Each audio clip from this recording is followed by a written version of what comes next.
Welcome back, ladies and gentlemen, to another episode of the Influence Podcast. It's episode 173. 173. 173.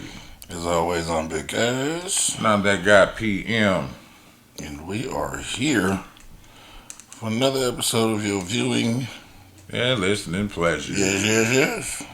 Yes, sir. Yes, sir. Jesus Christ, I'm getting a crazy amount of friend requests here lately. I don't know what's going on. None of my business. How you doing tonight, brother? Shit, I'm numb. How about yourself, man? Trying to get there. I feel you. Trying to get there. I feel you. All right. Well, what's going on in the world? Shit.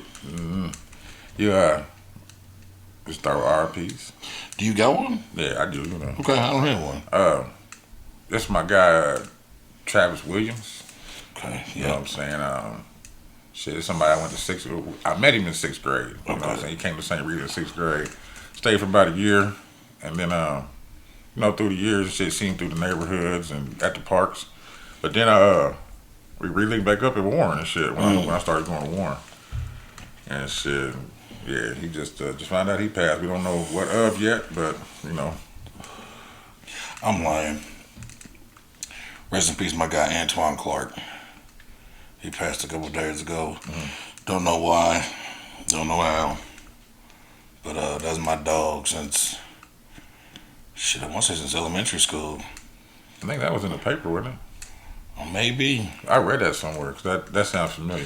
So, yeah, and he, one of them niggas where we was always cool. He used to stay in carriage house like as we was grown, so we always would still see each other and kick it and chop it up. And our kids were, my daughter Leilani and his daughter were friends, so we'd see each other that way too. So Okay. yeah, and he passed. I don't know how. I was talking to his I'm real cool with one of his cousins still, and I was talking to her, and she ain't sure what happened to him? what exactly happened. They waiting. They got to do a autopsy. Yeah. So rest easy, Antoine. Rest easy, Travis. Man, Yeah. man, One of them months, man. it's been a fucking doozy, nigga. Shit. It's been a fucking doozy, and as always, rest easy, rest up, Chuck. Rest up, Chuck. Rest easy, Chuck. My nigga, my nigga, my nigga, my nigga. How we getting this thing going? Shit. What you got? Shaq and Dwight Howard. Shaq been killing Dwight Howard. For what? What you mean? Okay, so during the Tyson and whatchamacallit fight, Shaq announced that he was gonna be doing a league with Gronk. with Gronk. Right. NFL player fight and NBA players fight NFL players or something like that. And so Dwight Howard issued like a challenge for Shaq, like nigga, what's happening? Let's get it on. Oh, That wow. nigga Shaq been on his ass. And nigga Shaq told him, that nigga Shaq said, you gotta have more than one ring to get in the ring with me. I stick with a real champion like Gronk. More than one ring to Yeah. get in the ring. Wow. I think he's talking about multiple boxing rings. I get it now. Yeah. Hey, he's on his ass. He told him, Damn. he told him, if you read it, because he said something back, like I didn't know there was a rule book. He said if you read it and noticed, it's NBA versus NFL. With that being said, this is Shaq talking to Dwight Howard. Right. If you read it, it's NBA versus NFL. That would be. With that being said, you could box an NFL guy, and if you win, then you can get then you might be able to deal with the big man. Hashtag the GOAT. Hashtag the only Superman. Because the way Howard calls himself Superman too. Right. He said, you wait till I'm 50 to challenge me. That's funny. Join the show and let's whoop some of these NFL guys. And if you make it to the Hall of Fame, then we'll do it. But I doubt it, Mr. One Ring. Wow. Mr. One Ring. That's fucked up. Hey, Shaq been on Dwight Howard ass. But pause, because Dwight Howard would like it if Shaq was on his ass. Okay. You know that shit came out with Yeah, Dwight. I know. Yeah. I just thought about it. Yeah. I was like, why is... yeah, I got it. So Puggles. We're going to talk about the... Did you watch the fight at home? Yeah. Did you have the same occurrences going on with your... Netflix is not built for that type of activity. Not now, but yeah. I like somebody explained it to me. It was a test. You know what I'm saying? I don't think they should have did it on that particular one. But the thing is,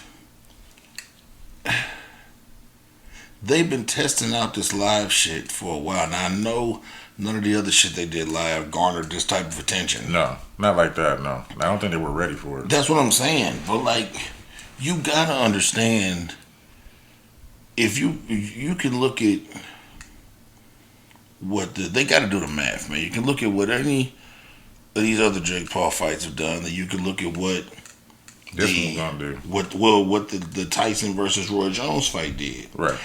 And you can take those fight numbers and multiply them by 10 because those fights were pay-per-view. Mm-hmm. And if, let's say, 8-9 million people tuned in to see those and they paid for it, 30 million motherfuckers is going to tune in for free. Hell yeah. So y'all had to know. So, and it didn't just affect just the people watching the live either. It affected the whole system.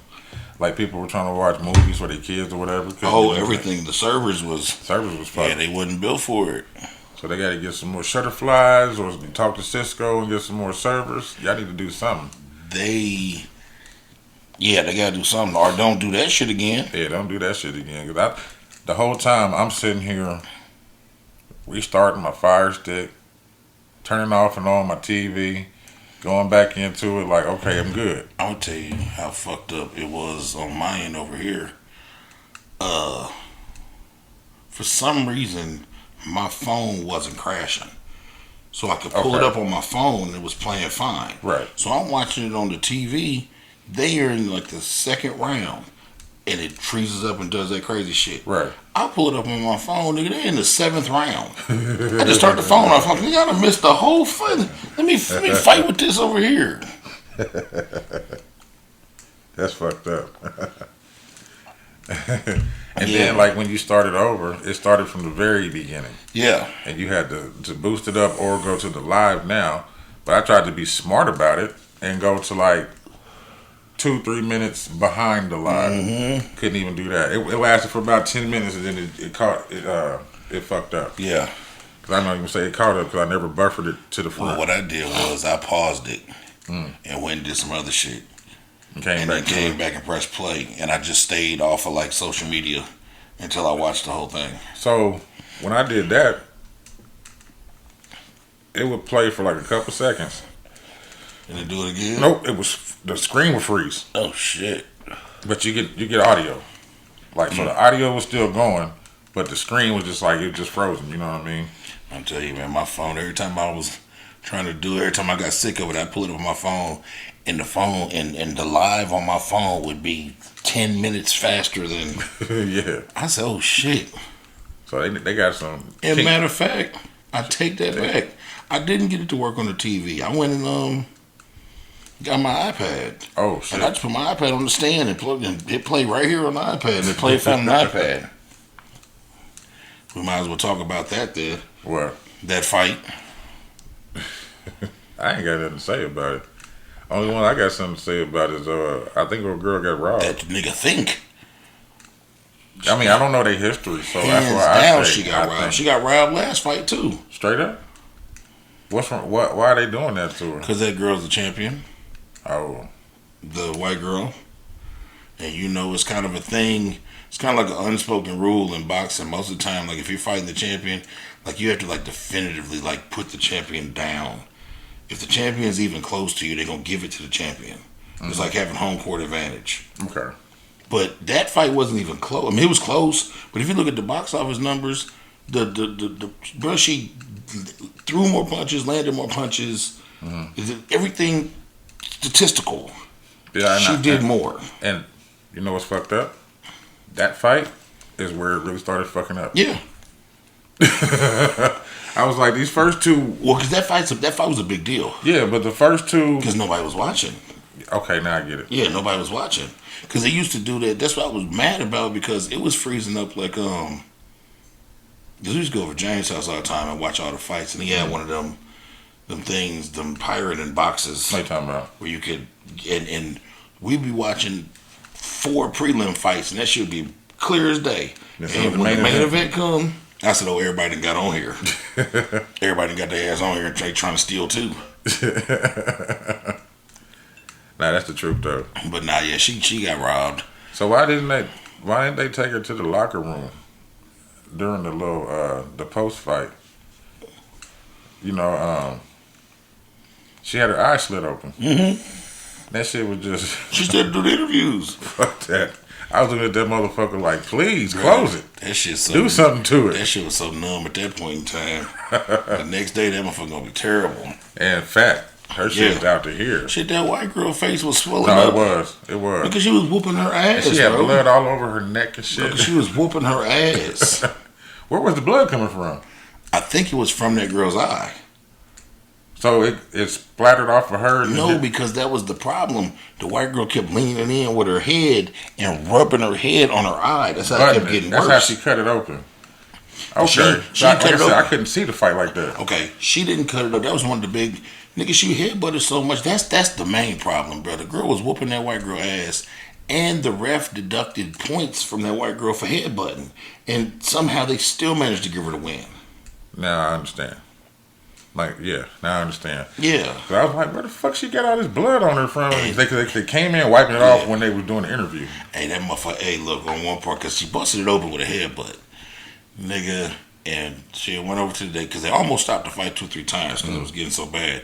And they do all that shit to like cake it with the Vaseline and do all this shit to make it stop bleeding. Right, for the fight. Man, she came out of they did all that shit. Man, that white girl slipped some shit and hit her 3 times in that in that eye. Nigga, that shit said I said, oh my God. Yeah, she got robbed. She got robbed bad. Mike went out there and got a paycheck. Yeah, as he should. Because he the way that they had that shit set up, that was a money grab. Yeah. Was it the first 2 rounds were 3 minutes, and then the last 6 were 2? Something like that. And there was a no knockdown thing. There was a clause in there where Mike couldn't throw uppercuts. Thank you. That's why he wasn't throwing uppercut. I was wondering. I was like, when he gonna hit this nigga? That's why he couldn't throw uppercuts, bro. The whole shit was set up.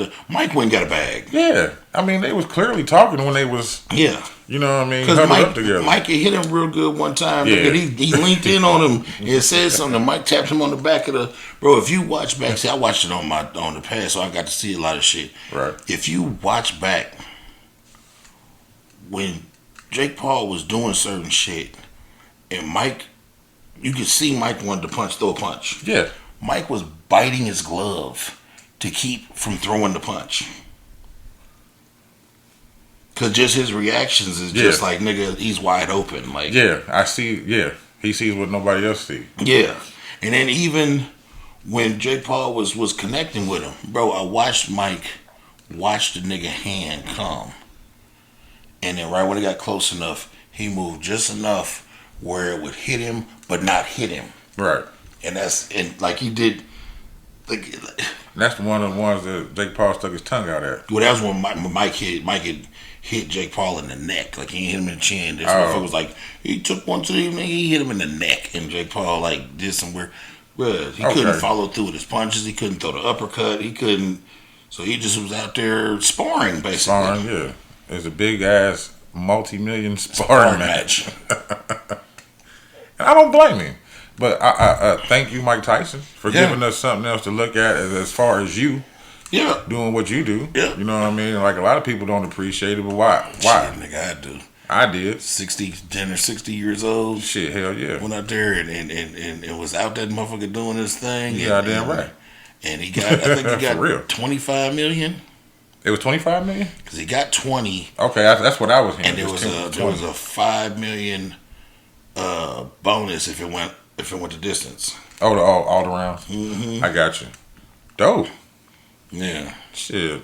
Dope. He might get a bag. Shit, but he know he can keep up with him. Listen, man. It was Mike 58, 60, 58. 50. At 58 years old, if a motherfucker tell me, come out here and spar with me for $25 million. I'm going. Nigga. I don't care if I'm in a wheelchair. I'm gonna roll out that bitch. Hell yeah. Autobots, let's roll.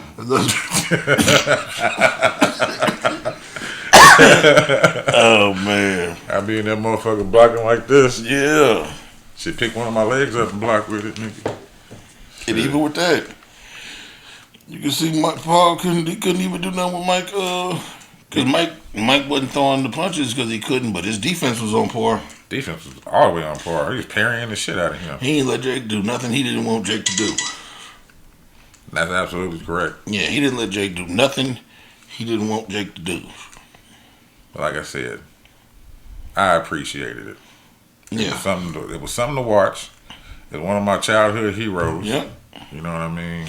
Yeah, I enjoyed the I don't know if you watched the Roy Jones one. Yeah, I seen a little bit of it. I enjoyed that one. Yeah, that was good too. It was good seeing both of them. Mm-hmm. You know what I mean? And that wasn't no knockout. That was also the whole decision, right? Yeah. Okay. Evander Holyfield tried to call Mike out and say, let's do the trilogy. Let's do part 3. Oh, for real? And then nigga Mike told him, our friendship is part 3. Let's just be friends. That's smart. Yeah. You know, they getting money together now. Yeah, they got the ear, don't they? the edible ear. Mm-hmm. Man, why was they kept... that's one thing I didn't like. They kept insinuating that Jake Paul gonna get his ear bit off. Mike Tyson's an animal once he gets in the ring. Because you know it's... But the commentary, the interview with, who was that? Lennox Lewis? Yeah. And Evander Holyfield? Yeah. And Holyfield's shit was fucked up. Yeah, and Holyfield's stupid too. Holyfield done took too many to the motherfucking face. In the face. Lennox Lewis sounded good. I hate Lennox Lewis, but it sounded good. He still look good and everything. British bitch. I knew it. That's why I didn't say nothing. I hated him when I was a kid. I hated him before I even had this hate for British people. Damn. Yeah. Why is that? Because, well, I'll tell you the truth. Because at that age, I hadn't found my actual love for the sport of boxing. I was just like most casual fans. I wanted to see a knockout. Got you. See, like now, and then for a very long time, I am a fan of the sweet science of boxing. I can watch niggas go 12 rounds, pick each other apart. I don't have to see a knockout. Do I want to see a knockout? It'd be nice. Who doesn't want to see a knockout? But a lot of the fighters that I like to watch, like the lightweights and phantom weights, and saying them niggas ain't knocking each other out. Nah. Them niggas weigh 108 pounds. And a lot of like my favorite boxers, like Bernard Hopkins and Floyd and a few other Tank be knocking niggas the fuck out. But a lot of them niggas is more defensive boxers. Like I like the art. That's why I can tell, because I like boxing so much and I like to watch. But that's why I could tell Mike was throwing that shit. Right. Because I could see what Mike wanted to do. Yeah. And I knew Mike should be doing it. And I knew Mike knew. Because his hands was like, nigga, right there, nigga. Like, ooh, I'd do this to you if I... Ooh, nigga. And who did Jake Paul fight before? That was real big. And he brought him in and told him, he was like, hey, man, just for the show. That was Logan. That was Logan Paul? That was, okay, he my was bad. fighting Floyd. Yeah, that's what it Nigga was. said, calm down, champ. Yeah. This is calm down, champ. It's entertainment. Because Floyd hit his ass real good. He did real good. He snuck one. I think he did it on purpose. I don't think Logan's fought another fight since. Because Jake did a little boxing match when he beat up Nate, he used to play for the Knicks, the NBA player, when he knocked him out. Oh, I remember that. Yeah, okay. Okay, so right after that, Logan saw how much money there is in this, and he ended up getting the fight with Floyd. Yeah, that was true. That's true. And Floyd was touching him up a little too much, and that nigga, you could hear him. Hey, calm down, champ. This is. And they went the whole little 12. They went the whole little rounds, and it was. I don't think Logan fought nobody since. That's crazy. So it's been Jake Paul fighting everybody. Yeah, it has been Jake Paul fighting everybody. Because if you watch that fight, Floyd actually like knocked Logan out and caught him and held him like they be holding each other in the fight. Yeah. The clinch. Yeah. But he was holding him up. And then when he came back to, he like pushed him away and danced. And that's when he was like, calm down, champ. Like, nah, I done knocked you out. Yeah, well, there's a no knockout clause in it. Oh, if you want to get, niggas don't be realizing that shit. They do that in there to save their asses. I think everything except for that. I know that one that he lost wasn't. Yeah, he lost in the cars. I don't think he got knocked out. But even when he fought Tyrone Woodley, the UFC nigga, bro, if you watch that shit. Because Jake Paul hits hard, but he's slow. Right. So if you watch that shit, he loaded up that right to hit Buddy. Buddy looked at him loading up the right and dropped his left hand. And bow! And went on here and got knocked out. He took the bag. That's crazy. I know it ain't crazy. It's actually... It's entertaining. He's a YouTube nigga. It's genius. Yeah, he's making money. It's genius. And it's not his fault that... there isn't enough, like, razzle-dazzle in the real boxing world. Yeah. To bring, because there's only a few names that actually, like, bring people out right now. It's Tank Davis, Bud Crawford, and the other couple of niggas. Garcia? Well, Ryan Garcia, but he's banned right now for being on steroids and shit with the Devin Haney fight. Damn. Yeah. See, I don't be knowing about that. But he fought Devin Haney not that long ago, and I'm not a fan of Devin Haney. I think he's overrated. He fought Devin Haney not that long ago and won, and they went back and tested him or ran through the test. He ended up being on some shit, so they suspended him, took the loss off of Devin Haney's record, and gave Devin Haney back his belt. So we all saw Devin Haney get his ass whooped. But he's still the champion, and that loss isn't on his record. Wasted energy. Because shit, you still got your ass whooped regardless. Then Devin Haney's people sued him for assault. Hold on. Once you on the drugs, you done broke the rules of it being a boxing match. Even though, okay, that makes sense. If I sign up to fight you hands up and you put plaster on your hands and whoop my ass, that's assault. Damn, that's crazy. That's crazy. Yeah. It's weird how the law works. Yeah, because you done broke, because we done agreed to... You breached the contract. Yeah, we done agreed to rules of mutual combat, which is basically what they agreed to do this, sanctioned combat. If you decide, if you just hopped up and pulled out a bat and beat the shit out of me in the middle of the ring, this ain't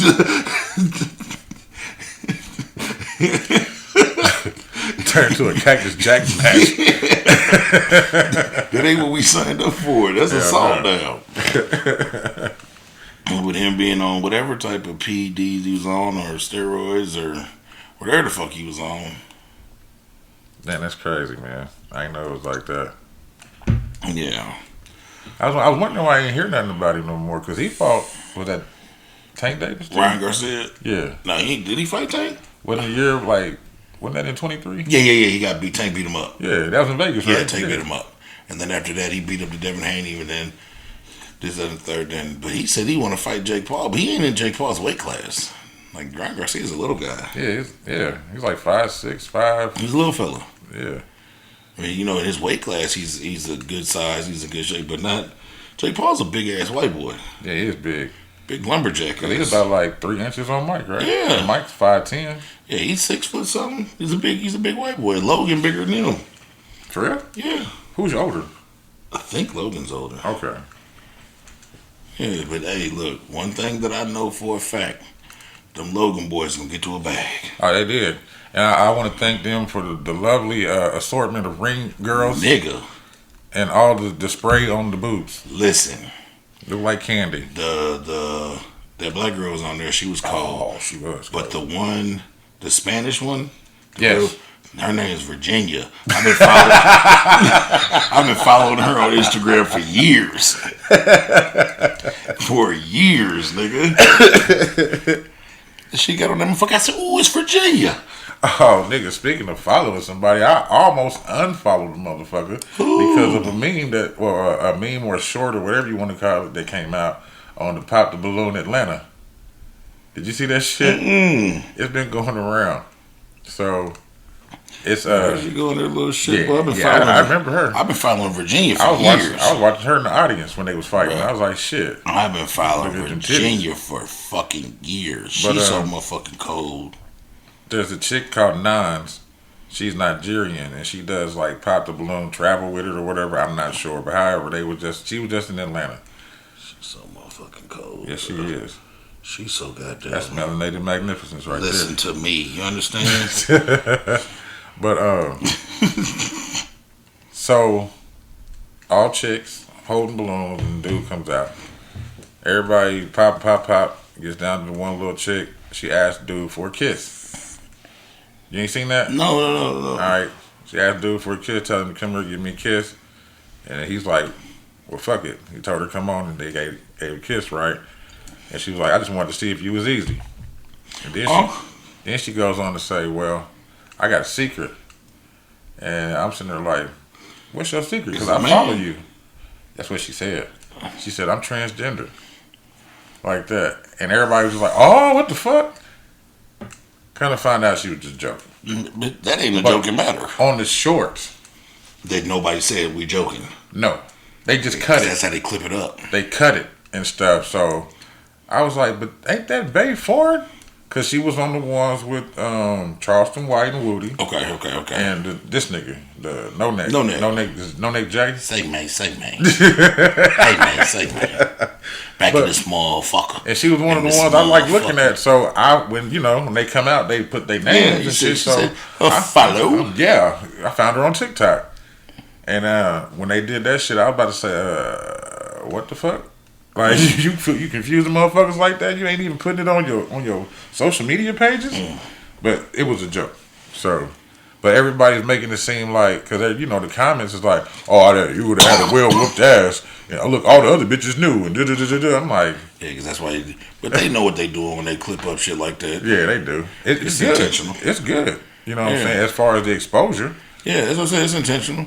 But it just scared me a little bit because I was like, yo, I wasn't into that. Like, that's one of the niggas that was just on there got killed the other day. What?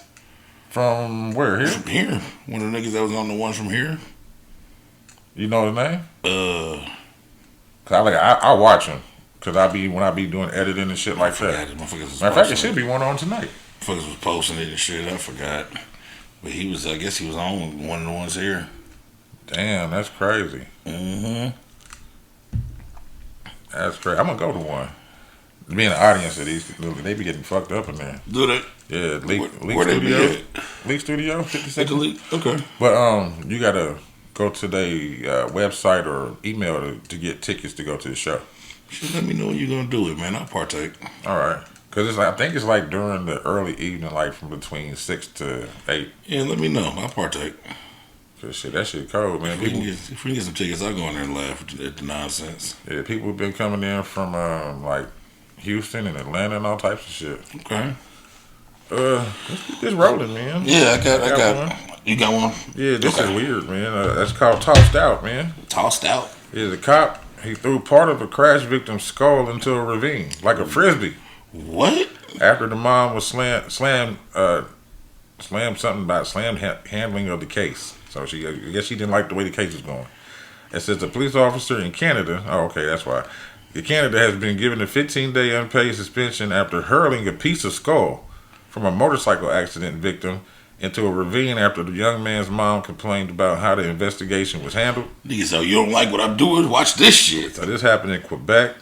This is Officer Sergeant Sebastian Plouffe.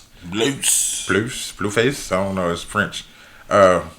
Was suspected after the heroin, blah, blah, blah, whatever. So the Police Ethics Tribunal Administration judge found found Ploufe's misconduct to be inexplicable, and unjustifiable. Yet the sentence, jointly recommended by Plouffe and the ethics board investigator, was upheld.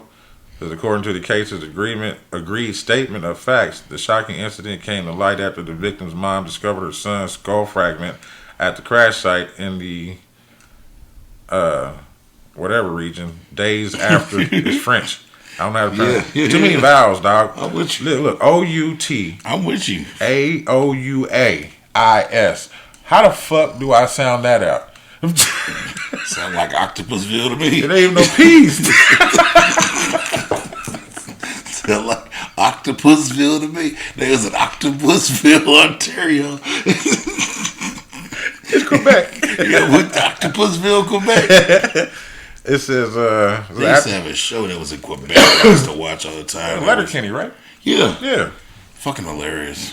It says, after responding to the to her emergency call and retrieving the remains, Plouffe tossed the skull part into a ravine miles away, following the mom's criticism of police conduct at the scene. Then he went on to lie to his subsequent report of events. The ethics investigator and Plouffe have both suggested 10 to 15 day suspensions for the two offenses to be served simultaneously, though the furious mom contested that the leniency of the punishment. Says despite administrative, however, they agreed with the sentiment that the sentence was too lenient. In his November 4th ruling, he noted that the tribunal may only reject a joint recommendation if the penalty is so out of line that it harms public interest or threatens to discredit the justice system. And in this case, it looks like it does. Let's see what they start talking about. Trump. What the fuck? Who cares? Yeah. So that's where we're gonna stop on that one because it goes into some other stupid shit. Talking about immigration lawyers and all this. Yeah, I'm done. Okay. So he basically, this nigga hurled her son's skull. Yeah, piece of his brain, piece of his skull. He should have wore a helmet. Oh Lord. He should have. Oh Lord. Hey, they got him for a reason. Yes, they do. All right, so if you got some money and you just cannot handle what is going on right now with this, the results of this here election, you can take a 4-year cruise. You can take. Where are we going for 4 years? You can take 1 year up to 4-year cruise. It's called the 4-year Escape from Trump's Presidency cruise. It's called the Skip Forward cruise, and it's out of Florida. Why didn't you call them B4 motherfuckers or 4B? Following the recent U.S. election results, one cruise line is literally giving people a chance to escape Trump's upcoming term in office. Villavini residents recently introduced the Skip Forward cruise, part of the Tour La Vie program. The voyage sails around the globe for 4 full years, visiting all 7 continents. Villaviv also offers shorter options for those not ready to commit to 4-year voyage. These include the Escape from Reality package for 1 year, the midterm selection, which is 2 years, and the Everywhere But Home package, which is 3 years. Yeah. Hold on. Do they give prices, please? I don't believe they gave prices. I got two different stories on this one. Boom. Yeah, the cruise offers the journey will hit 425 ports across 140 different countries. Okay. And you can do that shit for 4 years, 1 year, 2 years, 3 years, or 4 years. You can just go if you got enough money. You can just go live on a fucking cruise ship till this shit's over with. Come back to whatever the fuck happened.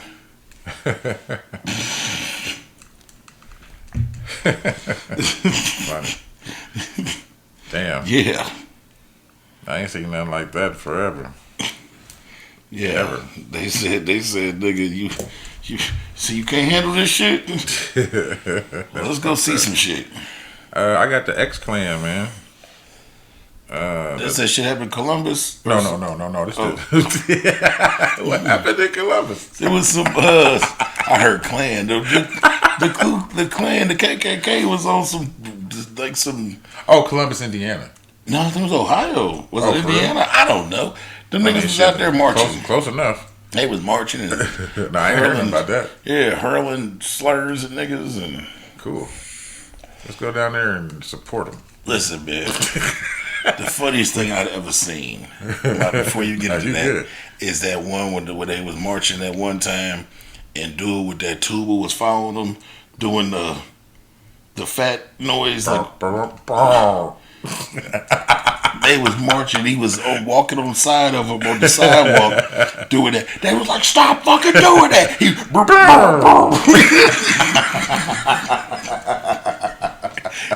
Nigga, he followed him for so long. That shit's hilarious. Or they be walking behind fat people and doing the baby elephant. That's damn near what he was doing. He was doing they was trying to be all that shit. They was trying to be all racist and all of those shit, nigga. That shit, motherfuckers was laughing. That's hilarious. I love it. That shit was comedy. But this is the Daughters of Malcolm X. Oh, damn. It says the Daughters of Malcolm X sued the CIA, FBI, and NYPD over the civil rights leader's assassination. Let me get that off of my list. Oh, you had that? My bad.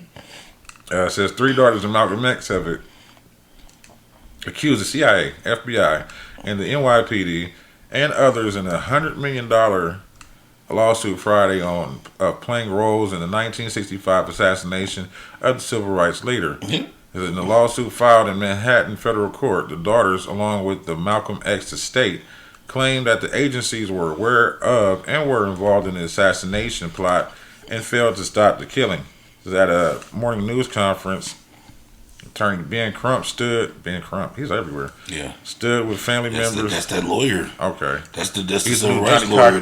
Well, he's the civil rights lawyer. Like anytime a black person's civil rights is violated, he's the one that shows up. Okay.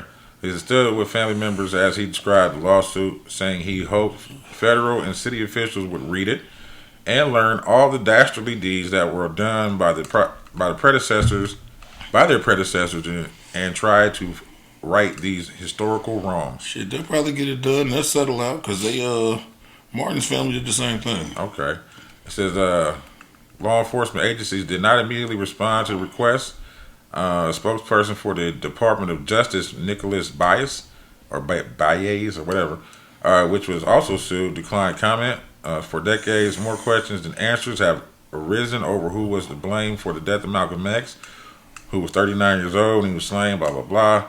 I don't care about the history. We all know that. 3 men were convicted of crimes and the death, but 2 were exonerated. They were all exonerated.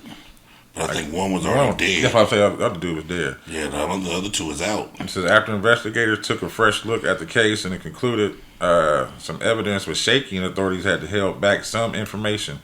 It says in the lawsuit, the family said the prosecution teams suppressed the government's role in the assassination. Malcolm X's wife, Betty Shabazz, the plaintiff, and their entire family have suffered the pain of the unknown for decades.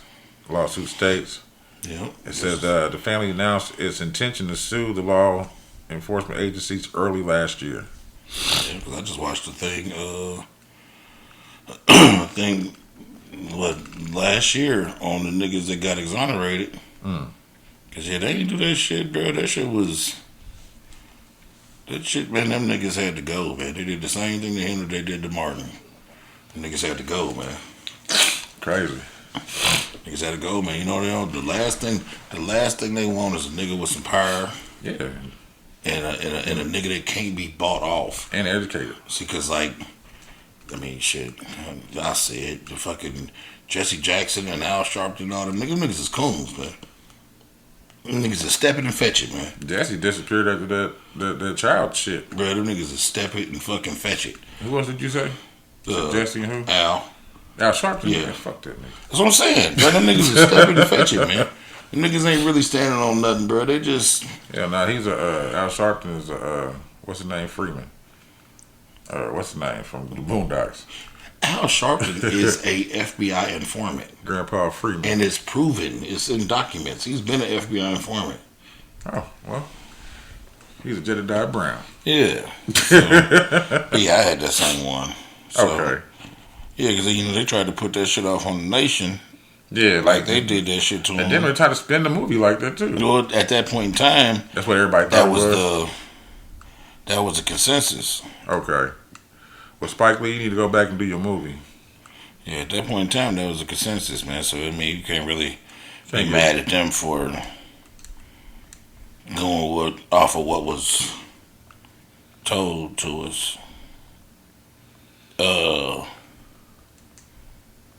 Where we at? Might as well do more about the government. These niggas so corrupt.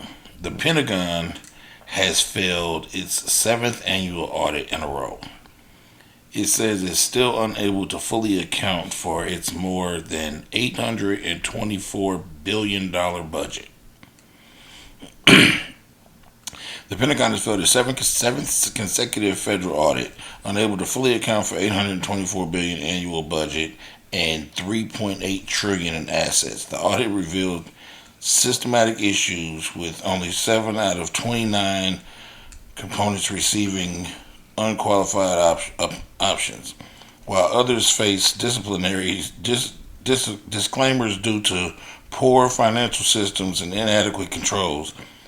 Although improvements in inventory management and cost saving were noted, significant gaps remain, including billions of untracked expenditures. Critics, including lawmakers proposing the Audit the Pentagon Act, argue that such mismanagement undermines fiscal responsibility and taxpayer trust. Calling for penalties to enforce compliance. The Department of Defense and only federal agency never to pass the audit. Yeah. 800 and something billion? Yeah, nigga, just it ain't there. We supposed to have it, we don't. And oh well. Kamala took it. Nah, these niggas been. She probably got some of it. No, she don't. That bitch negative 20 million. Is she? Hell yeah. She raised $1 million. She raised $1 billion. And now she's negative 20 million. That's been a big story all over the That's crazy political work. YouTube world, I should say. Like everybody's talking about the same shit, so it kind of lets me know it's true. That's crazy work. You know what I'm saying? That is crazy. I tell you, that's crazy. What Just else dumb, is crazy? dumbness. What's It's in just that? straight dumbness. Who is this? All right. Drug dealer exposes a crime ring after reporting bag of drugs missing. What? You heard it. Nigga say, hey man, It says a took my shit. drug dealer. I'm not even gonna tell you. A drug dealer lost a bag full of drugs on a train, reported it missing, and accidentally toppled a criminal organization once it was found. The British Transport Police said their investigation began on November 2019 when they found a bag containing a hefty amount of ketamine.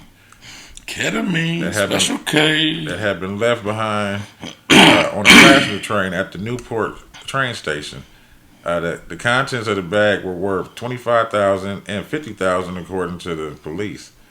Police did not have to search very far for the bag's owner, since 30-year-old Jordan McCourt Knight had already reported the bag missing to the train station employees. Officers quickly arrested McCourt Knight and found him holding a small quantity of multiple drugs, over $2,400, drug paraphernalia, and an Encro device phone, which cost thousands of dollars. What's an Encro device? I don't know. Maybe a measuring device. Everybody explain it. The Encro device, or Encro phone, is a phone that boasts high-end security and encryption capabilities at a premium price, and it was the smoking gun that led the BTP to the McCourt's employer. It says McCourt Knight and other members of the organized crime group had used the EncroChat app to discuss the sourcing, supply, and receipt of drugs from Portugal. Damn. He says his costly mistake led to the unraveling of the entire drugs line, with Harley Hall being identified through messages on the phone as another big player in the drugs enterprise. So the BTP was able to use the text to trace Hall to his home, where he found thousands of dollars in cash and over 2 pounds of marijuana. Let's see here. I don't want to read all this shit. It says 28-year-old Harley Hall had pled guilty to 2 counts of conspiracy to supply Class A drug, cocaine and MDMA, 3 counts of conspiracy to supply Class Drug B, ketamine and cannabis, and 1 count of possession with intent to supply cannabis. He was sentenced to 5 years and 10 months in prison. McCourt Knight pled guilty to 2 counts of conspiracy to supply a Class A drug, cocaine and MDMA, and 5 counts of conspiracy to supply a Class B drugs, ketamine and cannabis, and he was given 6 years and 3 months in prison. Okay, now. Trying to get his bag back. I thought he told us that somebody stole his shit, but no, he left his shit. You stupid. Goddamn How the idiot. fuck you leave $25,000 to $50,000 on a train in a bag? Tripping? High?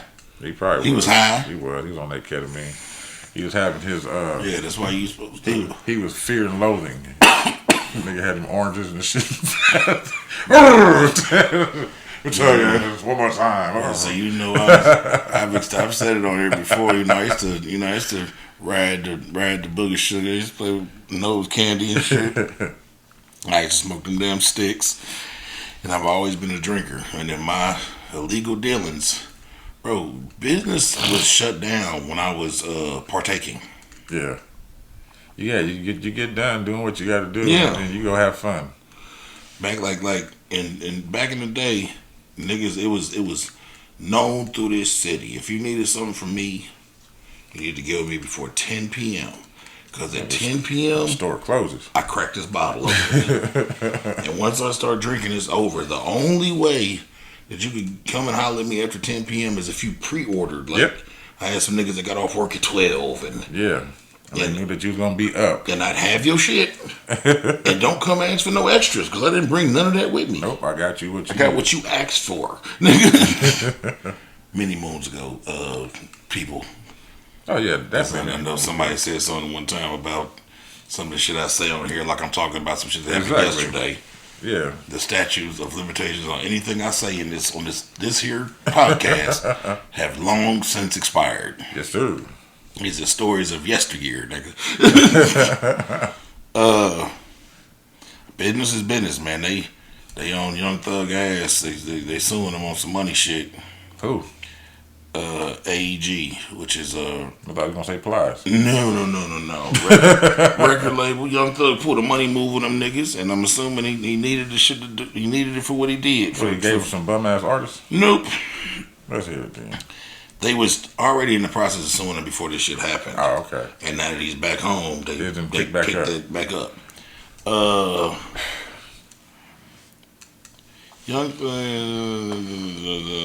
entertainment company AEG is suing Thugger amid claims the rapper received $16 million for a publishing deal in 2021, despite AEG having received control of copyrights and the copyrights included in the agreement. AEG claims that they entered an agreement with Thugger in 2017 with the Atlanta native receiving $5.25 million loan. Reports claim the rapper later relinquished the copyrights to a portion of his music as collateral for the unpaid loan. However, a part of the deal, AEG received exclusive global rights to promote his live shows. The suit stems from Thugger vowing to pay off the loan with interest. However, he allegedly defaulted on the loan and sold off the copyright stakes to over 400 of his works in 2021. So he gave them his copyrights for that as collateral on the loan, and then a couple years later, he sold the same shit that he gave them to another motherfucker for like $16 million, and never paid them back their 5.5. Damn. Yeah, that's basically the extent of it. It's some more words and shit, but That's crazy, though. and he basically said fuck him. He been saying fuck them for a while now because they've been trying to sue him since before. The whole case, Man, charges. what it sound like is they went in there playing with a finessing ass nigga, and he finessed their ass because ain't no way in the world he still should have had physical possession of the ability to sell the copyrights if y'all took it as collateral. Right. That's what I was just thinking. Somehow y'all took it as collateral, but he still had it. That's crazy. Well, if he physically had it, nothing they can do about it. Man, 2 tears in the bucket. Fuck it. I'll tell you some shit like that. But we tried to threaten to sue me one time because they fucked up. And this ain't really got nothing to do with the story, but it's just how people be fucking up and business get twisted up. Yeah. I got a car and I was making payments on the car, right? And about a year into I want to say 5-year loan agreement, I called and inquired on the buyout. Because, I was looking at because, I was back when, it's so far back, this is back when you got the your tickets would come in the mail for your car payment. Oh, yeah. You know what I'm saying? Yeah. So your whole printout would be on there, and you have to fill this shit and send it back with the check or whatever the fuck you had to do. Or see, I didn't never because I didn't have no cards or checks. So they would you had to take the ticket in there physically to make the payment, or they wouldn't take the payment. So you know what I'm talking about. So you would have the payout, and I realized that the interest wasn't going. I was getting killed on interest on this car. Yeah. So and at the time I was getting good money. So I called and inquired on a buyout on the car. And the number they gave me was reachable. So I was working on doing that as opposed to paying this for 4 more years. Right.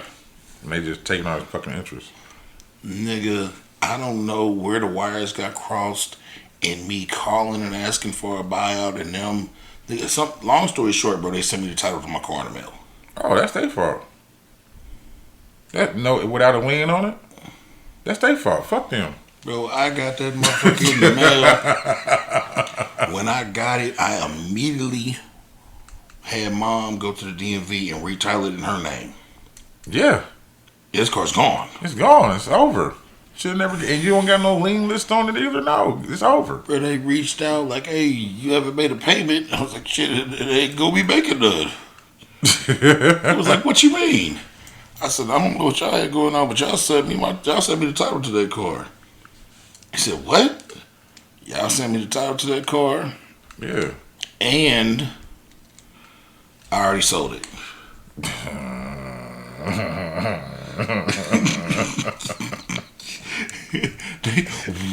What? Nigga, they hit me back and tried to threaten me with some shit.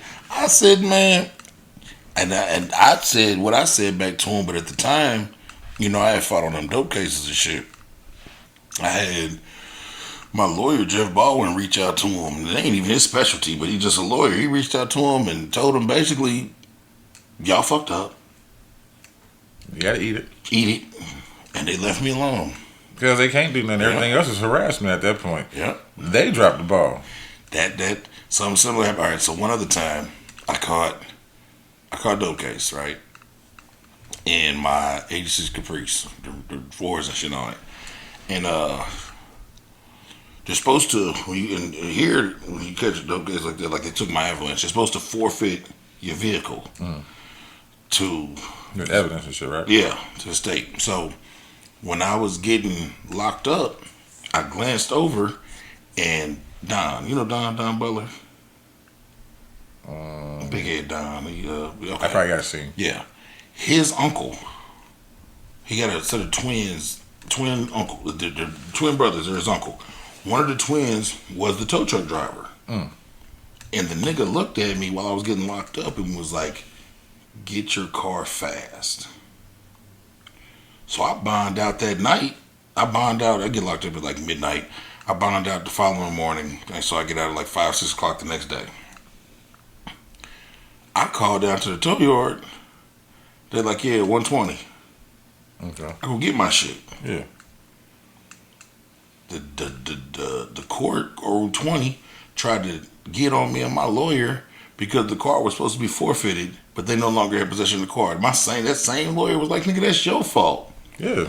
He had buried the forfeiture paperwork underneath a whole bunch of other shit. So, like, it was at the bottom, but They wasn't gonna get to it in time. Yeah. That's why he told you to get it fast. Yeah. Because they sent forfeiture paperwork in the mail to a car I was already driving. I had back. Nigga, I took a shit to my lawyer. He went in there and tore their ass up. Like, "No, nigga, I don't have it. We're not forfeit. We're not giving it back." You already had it. Shit, that's dumb. Why would I give it back to you? So then I got another funny story for you. Dre Chiz. Because all this shit is old as hell. Dre Chiz. Something happened. He had a 92 Cadillac Brougham. Nice boy. Got told they was taking his shit. Forfeiture. Nigga, me, Dre Chiz, Doe, and James. Doe boy's big brother. We broke into the tow yard and drove his shit right out the fence. Which one? Out south. Oh. Used to be over by where the RCA Dome is now. Not the RCA Dome, what's down there? Lucas Oil? Yeah. Used to be a tow yard over there. Oh. So this is 20 years ago. I know the street you talking about, though. Fuck, what was the name of that place? Because I had to take plenty of people up there to get their shit. I know exactly where you talking about. Went through that motherfucker. They had took everything and they took Dre's car and let us go. Nigga, we went back to Dre's house, got his spare set of keys. Nigga went to that motherfucker 2, 3 o'clock in the morning, hopped the fence, hopped in that motherfucker, started that bitch up, and drove it right through the front gate.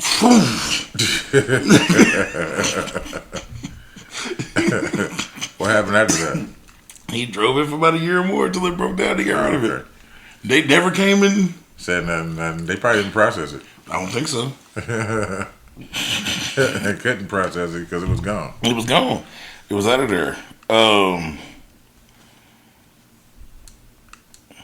You know, they own Diddy ass. On Diddler? Yeah, they own a Diddler for doing what a nigga with money should do in jail. That nigga's running the prison. Why wouldn't he? They say prosecutors claim Diddy Combs is secretly running the jail, using other inmates' phone time to sway witnesses and manipulate public opinion ahead of his high-stakes sex trafficking trial. Yeah. Why wouldn't he? Yeah, why wouldn't he? I don't know if you've ever been incarcerated. Well, I'm pretty sure most people haven't. But I'm about to say, I don't know if you've ever been incarcerated with someone that's had a bunch of money. It's field day. And he got all the power now. Shit, he about to have all the baby oil and Vaseline too. Listen, I don't know if motherfuckers understand how destitute a lot of motherfuckers are in that place. Whoa. And so, nigga, if I can have my people meet your people and wire over XYZ and this, that, and the third, and because the reason they so mad about it is because, you know, when you in jail, you get a PIN code thing. Oh, for your commissary. Well, for you when you make phone calls. Yeah. So they can know it's you making the phone call, so they Not can nobody listen else. to your phone call. Right.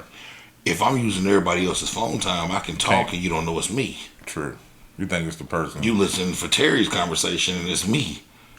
So yeah, they on the dealer's ass. But that's exactly what he's supposed to do.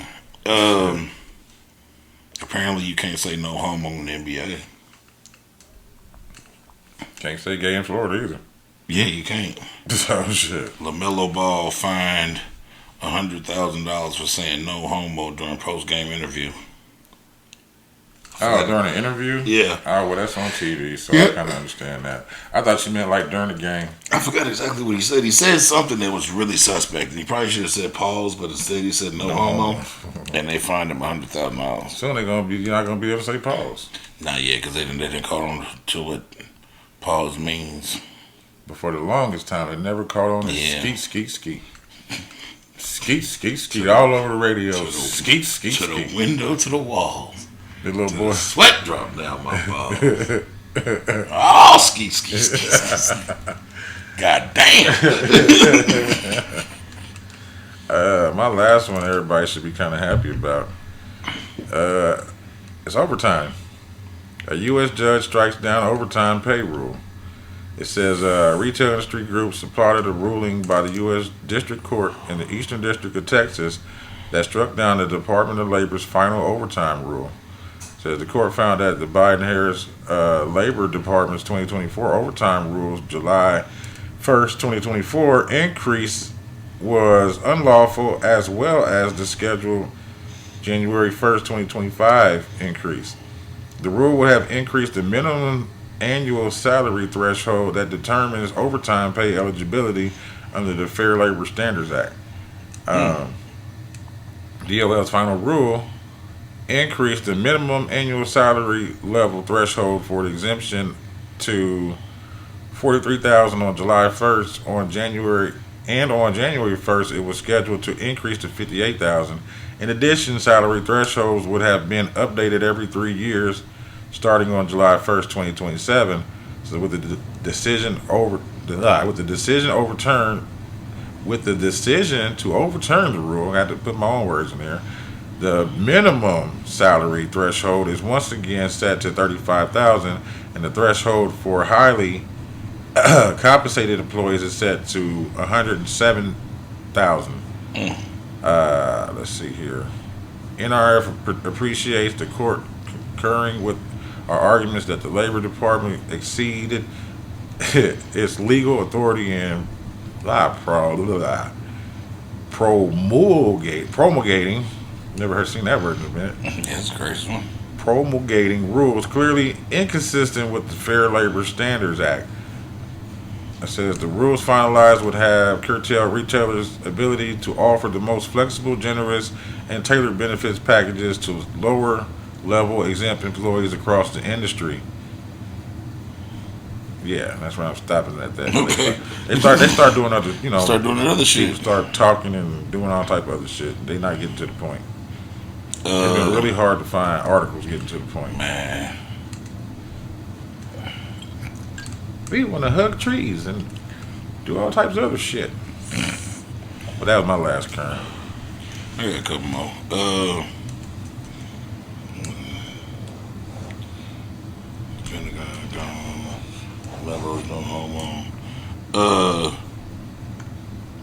McDonald's isn't the only motherfucker running around this bitch causing E. coli outbreaks.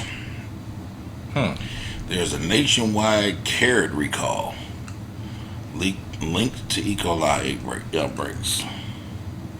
The Center for Disease Control and Prevention and the U.S. Food and Drug Administration are sounding alarm over a major recall of bagged whole and baby carrots due to E. coli outbreak.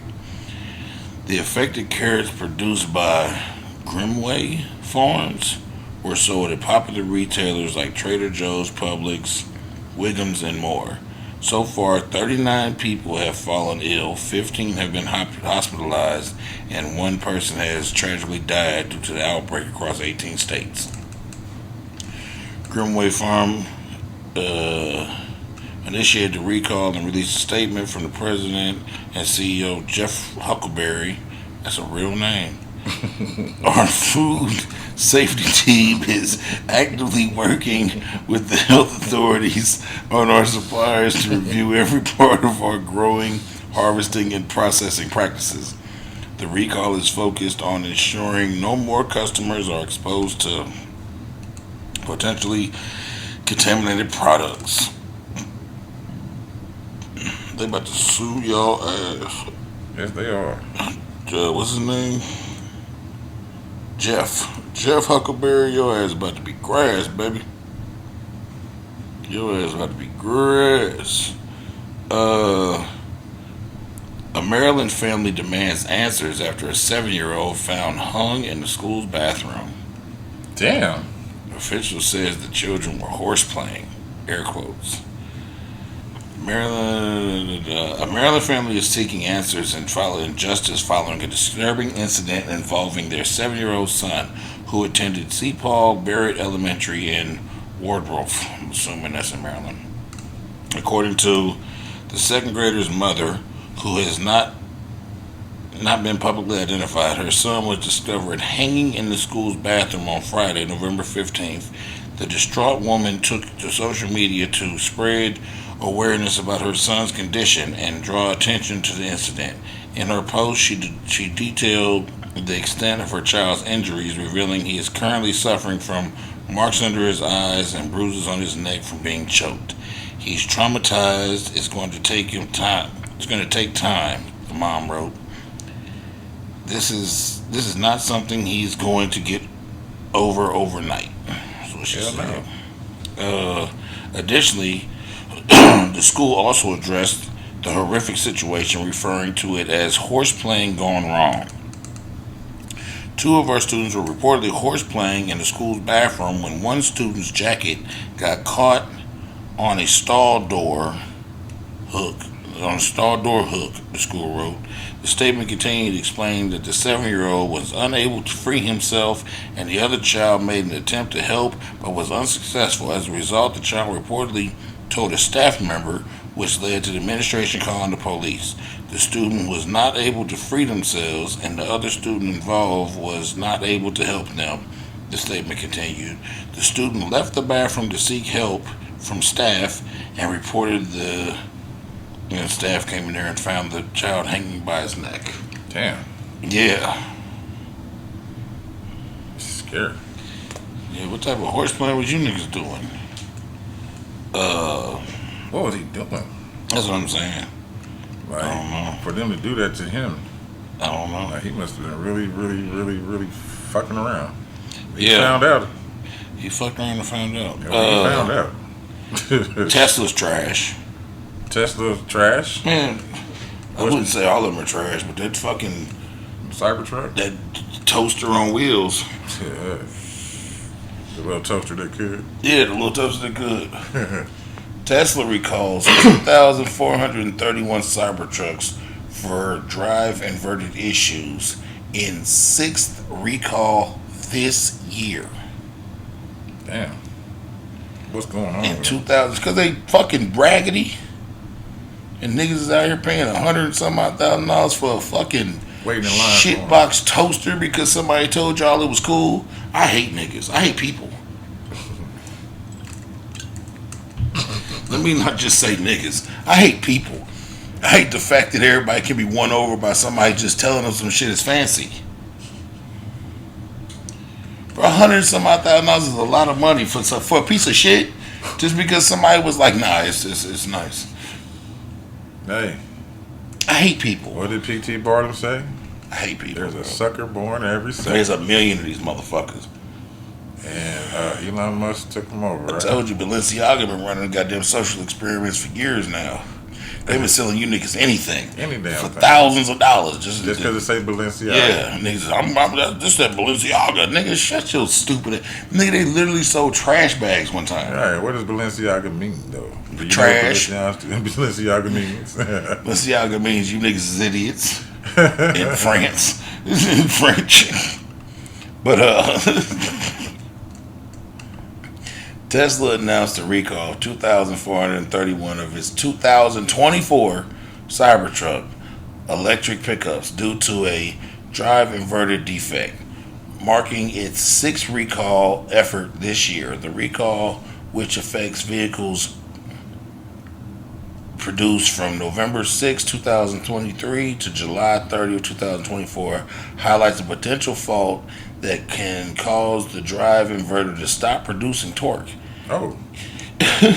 Wow. Effectively leading to loss of propulsion. Yeah. The failure could result in increased risk of collision.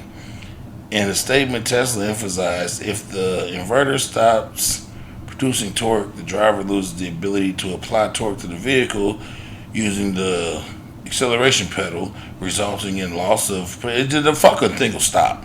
All these goddamn words. You know what they should just do? But Put some gas in it. yeah. The company is offering free drive inverter replacement to affect the customer. Well, no shit, that's a recall. With estimated repairs taking approximately 3.5 hours to complete. I thought you were going to say 3.5 months. Nah. I was about to say, golly. They had one before that. When they very first came out, the gas pedal was falling off on niggas. like young deer antlers. Yeah, the gas pedal was falling off on niggas, man. That's Okay, so we crazy. got. Oh, that's right. I got one good one for you. That's a 7-year-old Ecolite carrots Tesla. I don't care about her, but that's funny. What's this? 4 arrested for insurance fraud after staging car damages with bear costume. They tried to make it seem like a bear did it Yeah. in a costume. There had been a string of. Now, there had been a legitimate string of bears getting into people's cars and tearing the cars up. So you gotta worry about niggas and bears. Listen, I ain't even got into reading this shit. Okay. But I watched the story on TV. There had been a legitimate string of bears. Because you know niggas are smart. Yeah, they know how to open get doors and indoors. shit, yeah. Bears have been getting into people's cars and destroying the cars. Looking for food. Looking for food and shit like that. So some motherfuckers gotta figured out, shit, let's put this costume on and tear up some shit and make these insurance claims. Let's get up from up underneath these car payments. Yeah. So I gotta see the outfit. 4 lost. Oh, and I saw the video. It looked almost believable. Okay. Cause like the video was like how my camera's on the driveway. Yeah. So you can see into the car and see the motherfucker turn. Yeah. And it was all good. And then at one point in time, the sleeve, and you could see a wrist.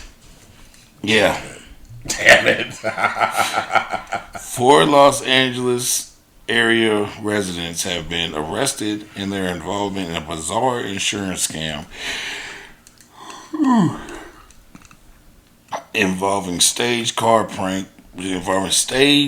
break-ins by a bear, dubbed Operation Bear Claw. The scheme allegedly defrauded insurance companies of $142,000. The suspects, Ruben Tamerzine, 26, Von M word I can't figure out, 32, of Glendale, Albert, whatever the fuck, I'm not saying these niggas' names. One of them names Zuckerman. They all claim their luxury vehicles, including a Rolls Royce and 2 Mercedes, have been vandalized by bears in the San Bernardino Mountains. These niggas already had money. They probably living beyond their means and going broke. Yeah. It's rough, nigga. They probably started out doing good. And shit done got real. And they said, Jobs wait a probably minute. canceled them or shortened hours. Or, Yeah. Tech ain't going the way it's supposed to or something. Yeah. Just turn that shit back in. Shit, them niggas don't want that credit hit. Fuck all that. And if you owe less than what it's worth, you can get a payday. Yeah, I mean, that's true. Cause if that motherfucker says it's an $80,000 car and goddamn it, I might owe 30, nigga. They cash this bitch up the right way. I can get a 50 ball. Yeah. A lot of them cars, especially like them Rolls Royce and shit, a lot of them fuckers, if you within a certain year range, they still hold. I get the whole value. It's just the whole, I don't know. Shit, that's. So now you ain't getting that. Now you getting. They almost got away with it. Almost. If it wasn't for those meddling kids.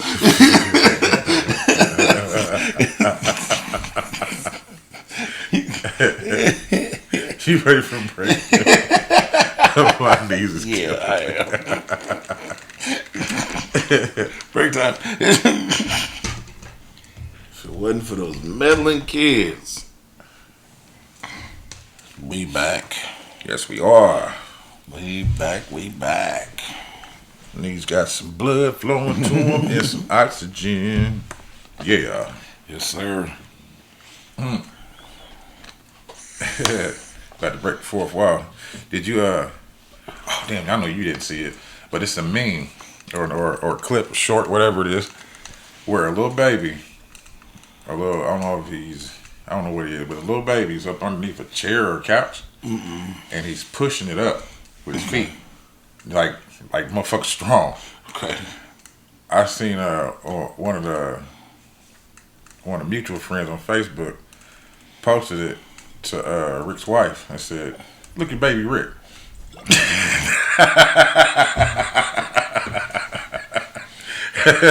Rick when he was a baby. I saw that. You saw that? I saw it on her page. Like, because we friends.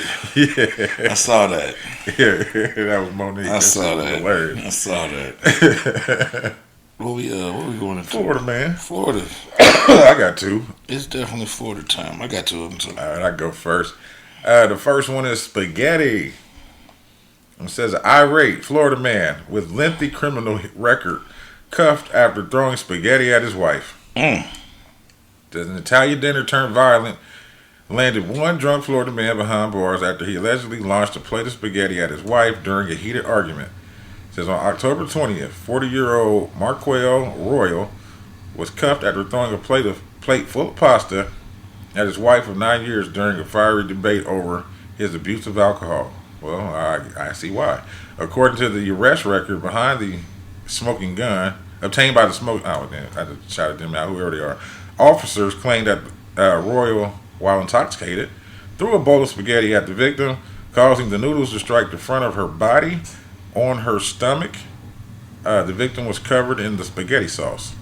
So after domestic dispute that occurred around 10:30 in Largo, Florida, Royal was arrested and hit with the charge for felony battery count due to his lengthy criminal record. The father of three was then jailed and ordered by a judge to be in no contact with his wife, whom he shares 3 children with.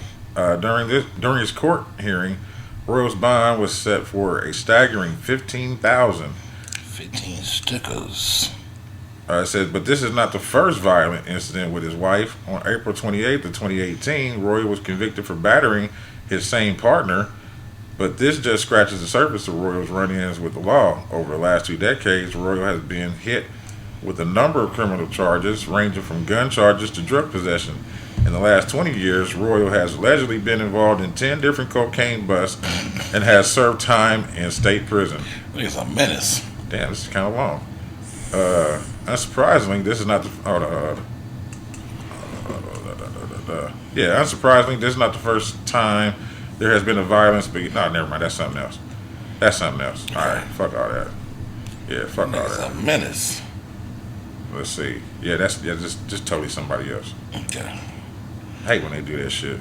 Y'all done with him? Yeah, that's it.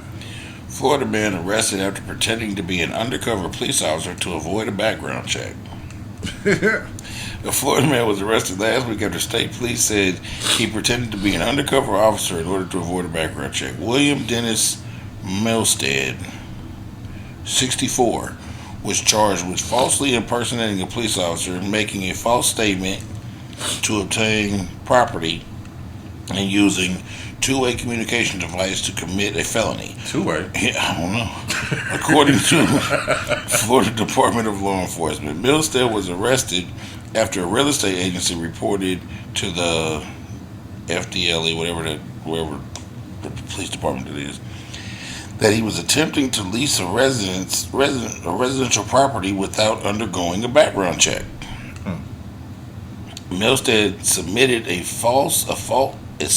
falsified letter to the agency claiming he was an undercover FDLE agent working off-grid, which is why he could not participate in the background check. Oh. The fake letter, which had numerous grammatical, spelling, and punctuation errors, was supposedly written by an associate captain of the FDLE off-the-grid command unit. Wow. Explaining why Milstead should be exempt from the real estate agency's background check requirements. We asked that you make the exemption to the limited background check on William Dennis Milstead due to the security needed to protect our agents' safety and relied solely on this letter of recommendation from FDL and state of Florida. The letter read in parts. It claimed Milstead's employment began with the FDLE in October 2006 and said he is 3 years shy of reaching his 20-year retirement. Oh, shit. FDLE said Millsap has 13 prior felony arrests and was charged with impersonating a police officer in 2002 and 2016. Milstead was booked in the St. Lucie County Jail on November 13th and was released on November 15th after posting an $11,000 bond. He is currently out on bond, waiting for his court date. That's crazy. This is what this nigga do. He got 2 priors. That's crazy. I remember when our nigga, when JC, rest in peace, got jammed up for impersonating the police. Yeah, I think it's because of the lights on the car. It was, it was security. He was security, yeah. And they locked his ass up for impersonating the police. Rest in peace, JC. God damn. Yeah, I know. This one's out in the open. It says Florida man should have hid his cocaine before calling deputies to report a break-in and battery. This happened in Frostproof, Florida. A Florida man and a teenager were arrested following a burglary and battery in Frostproof, according to the Polk County Sheriff Grady Judd. A group of juveniles had been aggravating and harassing 54-year-old Everett Brown. He added that a 14-year-old recently kicked in Brown's door and hit him with the red broom handle. Brown moving around. That's called burglary and battery, Judge shared, and felonies. Brown called the sheriff's office, and deputies went out to investigate.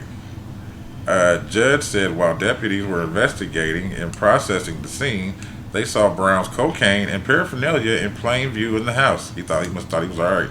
Everett forgot to hide his cocaine before he had us investigate the crime, so he went to jail for possession of cocaine and paraphernalia. And this is what the judge says, that I told you, you can't make this shit up. Judd added that the 14-year-old confessed to breaking into Brown's home and hitting him.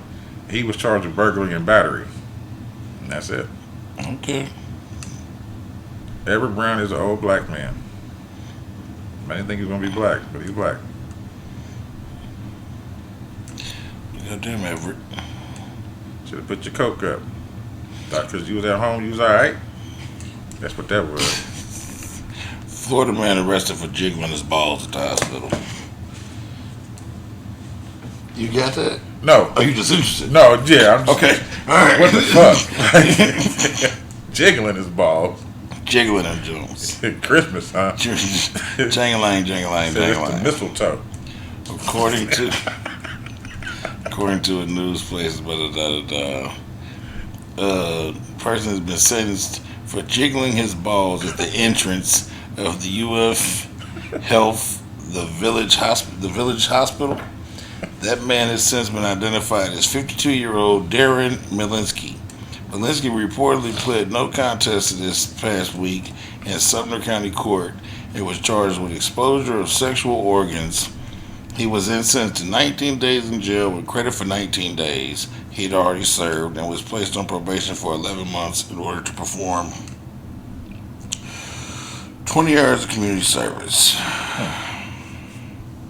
Damn. He had been discharged from the hospital but was still wearing his gown when he was standing at the entrance around 6:30 a.m. When he lifted his gown and started showing his genitals, penis and testicles, and asked passerbyers to check his balls. It sounded like he was seeking advice and opinions on as to whether they appeared to be swollen. Witnesses say he was jiggling his genitals when he lifted the gown at the hospital. Just the image. Yeah. Malinsky is, that's a new one for homeless, unsheltered, but records show he previously lived with his 85-year-old father You can't go around flashing your genitals at people. He has since been released from jail. You should have asked his dad.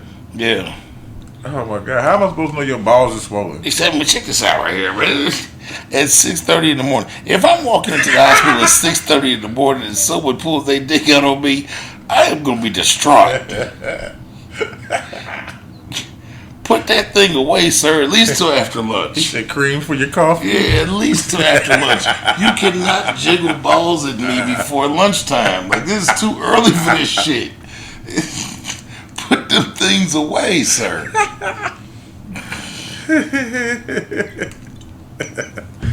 He said it's below the mistletoe. It's too early for this type of activity. Oh shit, that's crazy. Yeah, that was the ball jiggle. That was a good one. I like that was a good one. Jesus Christ. That's the name of this, Jingle Balls. Yeah, Jingle Balls. Jingle the balls. Jingle the balls. Okay. Jingle the balls. Drink the gravy. You remember that shit on the Looney Tunes? No. Tropic Thunder. When he was trying to what's my man's name? The white boy, something black, Jack Black? Yeah, he was looking for the Skittles. He was looking for his jelly beans. Jelly beans, that's what it was. Jelly beans, man. He was, if you give me my jelly beans, man, I'll suck the tip. I'll stroke the shaft. I'll jiggle the balls. I'll even drink the gravy. Jelly beans, man. Because he knew the one nigga, the Brandon, the booty juice nigga, was gay on the low. Yeah. So he was trying to. That's crazy, man. Oh fuck. That movie's hilarious. It is hilarious. And they was trying to cancel Robert Downey Jr. Robert Downey Jr. for being blackface. And it wasn't blackface. And the entire black community told them niggas to shut the fuck up. That movie's hilarious. Yeah, he did a good job. He did a good job with that. And especially the way they explained it. Yeah. He deep dives into every character role. So. And he was an Australian actor playing a play. They broke the whole shit down into nigga hilarious. Oh shit. Tropic Thunder. I'm a dude playing a dude disguised as a dude. And you people. What do you mean, you people? I'm going to watch that again. I got 300 months. That's a long time. Yeah, Grand Rapids man will serve 300 months for sex trafficking of a minor. Jesus Christ. Terrence Clay, 39, had sex with the minor victim multiple times and ordered her. We're in Fecals. Oh, yes, I'm sorry. Did I skip something? No, I didn't realize we were in Fecals. I thought you had another Florida. Did you? No. Okay. I was just about to say, holy shit, what type of Florida man is this? I was about to get crazy. Okay, no, we're in the Fecals. Okay. Yeah, Terrence Clay, 39, had sex with the minor victim multiple times and ordered her to have sex with other men for money. Good Lord. His name is Terrence Dante Clay of Grand Rapids will serve 300 months in federal prison for sex trafficking of a minor, sexual exploitation of a minor, and distribution of child porn. Clay was sentenced Wednesday for the crimes which occurred in October and November of 2022. Mr. Clay is a sexual predator who preyed on a minor victim, treated her like his property, ordered her to sell herself for sex, and has demonstrated no remorse for his actions, said the U.S. Attorney Mark Toten. We are committed to fighting the scourge of human trafficking, including both sex and labor trafficking. Yeah, labor trafficking. He says, I appreciate the investigative work by our law enforcement partners to hold Mr. Clay accountable and secure a measure of justice for the victim. He also said evidence introduced by the trial showed that Clay originally met the minor victim at a park in Grand Rapids in early October of 2022. The evidence showed that Clay had sex with the victim multiple times in order to have blah, blah, blah. Man, we already heard this 1,000 times. Clay even directed her to make a sign and panhandle offering specific sex acts at set prices. How the fuck did you do that? Jesus Christ.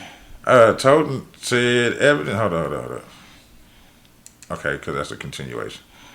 All right. So once Clay received nude images of the victim, he advertised her online, according to the attorney's office. He says treating his victim like nothing more than the property. Terrence Clay repeatedly ordered a minor to sell herself for sex. Blah blah blah. What did he get? It says, 300 months. That's right. Yeah. It says, attorney office said the police found the victim in the library and she was taken to a foster home in the Upper Peninsula. While they began investigating the case, it says, however, Clay found her and picked her up on November 12, 2022, without her foster family knowing. Shortly after Clay crossed south of the Mackinac Bridge. Okay, that's a hell of a bridge to go. What he's doing. The Mackinac Bridge. Police pulled him over and found the victim with him. It says our human trafficking task force continues to make progress in prosecutions and building relationships with area victim service providers to further enhance Kent County's response to sex and labor trafficking.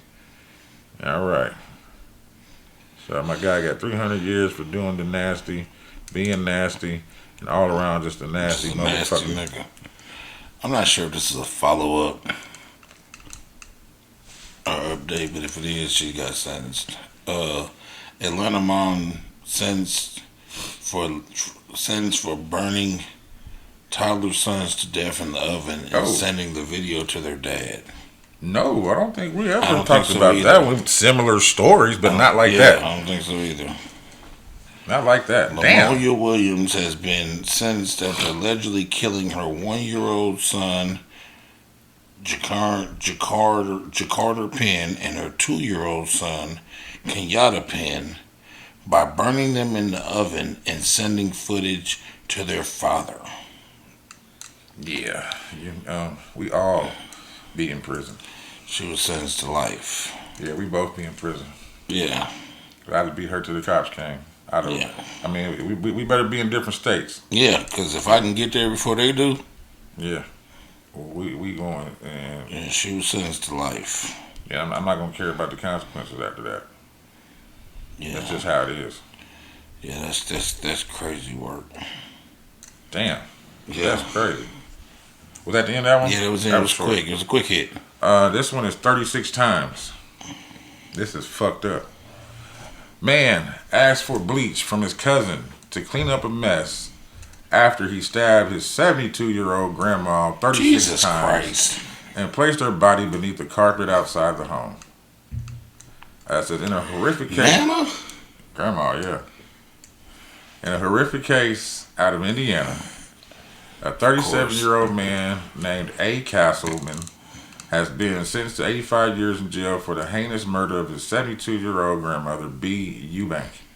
The conviction and subsequent sentencing brought a horrific case of brutal violence and betrayal inside a family to a close. The case's details are terrible. Near her home, authorities discovered Eubank, a respected and elderly resident of a small Indiana town, dead under horrifying circumstances. On November 12, 2023, local authorities discovered the 72-year-old woman's body after she had been dead for several days. Jesus Christ. Eubanks' frightened family alerted local authorities, who arrived to discover a scene that Sheriff C.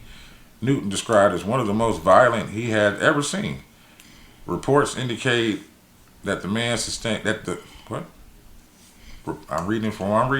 Reports indicate that the man sustained 36 stab wounds, a horrific act of violence that profoundly affected both the community and law enforcement officials, even though they're supposed to say a woman.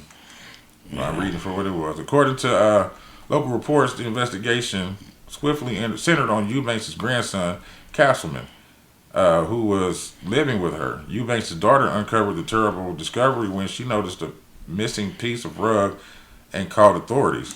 Missing piece of rug? They discovered. They cut the rug out the front where she was bleeding. Let's see. So they discovered Eubanks' body hidden under a carpet and lattice near a barn. A disturbing attempt to conceal the murder. The county coroner ruled the case homicide after determining that several sharp force injuries caused Eubanks' death. The details of the murder were truly horrifying. After the murder, Castleman allegedly asked a cousin for bleach to clean up a mess, ominously signaling that he would be going to prison for a long time. Upon seeing him driving Eubanks' car and using her cell phone, authorities quickly identified him as the primary suspect. Castleman's escape from the estate ended with his arrest in Georgia in December of 2023. Yeah. And then it goes into a motherfucking story. Let's see what he gets. Nope, it don't say. He's just all talking about the mother, the grandma and stuff. Yep, that's it. Okay. Jesus Christ, not Nana. 36 times. Alright, He's mad at Nana. This is a handful right here. Ex-children's and families worker charged with the murder and death of her adopted 13-year-old daughter. A former employee of the Florida Department of Children's and Family and one-time guardian,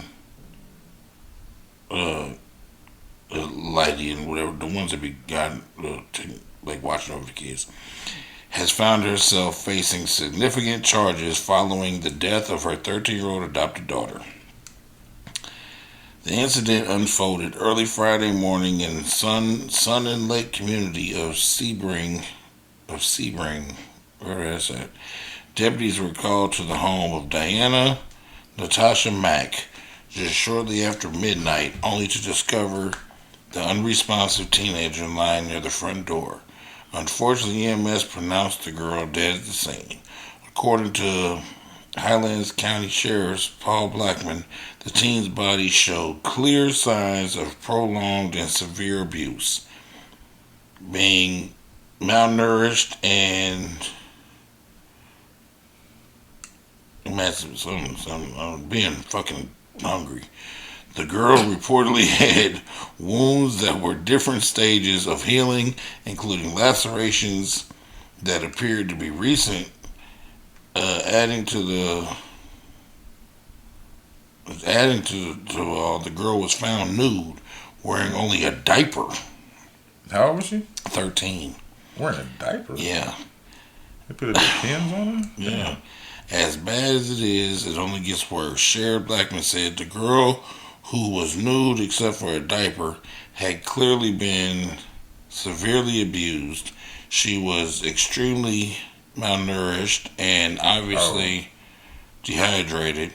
Her body was covered in wounds in all stages of healing. Yeah. She had basically like been holding that girl hostage. And not feeding her. Yeah.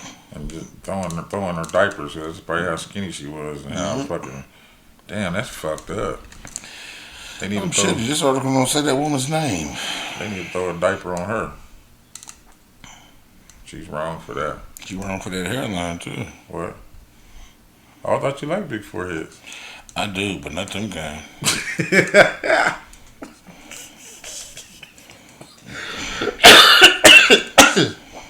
Her shit bigger than mine. The big forehead got to be attached to a cute girl. You can't be ugly with a big forehead. That ain't how this works. She can headbutt the shit out of you, boy. She can headbutt everybody to death. That's crazy. She can headbutt everybody to death. She's going straight to hell. Well, shit, that's your last one? Yeah, that's it. Well, that's it for me, too. That's one. Is it Jiggle the Balls or Jingle? Jingle? Jiggle. Jiggle? All right. GGLE. All right. Jiggle. Jiggle the Balls. And that's another one for That's this. 173. Yeah, man. Like, subscribe, all that good stuff. Talk to us, we talk back. Hell yeah. And do us one on this one, man. You see somebody you love, hug them. Please hug them. Talk to them. You know what I'm saying? If you got something going on with somebody, get over it and, go have a good experience. Oh, man, I know when we was at Chuck's funeral, goddammit, everybody tried to come up with the handshakes. I went right in for the hug, nigga. Give me a hug, nigga. That's what we got to do, man. This is craziness. This whole year been crazy. Yeah. It's off the wall. Y'all have a good one. Peace. Peace.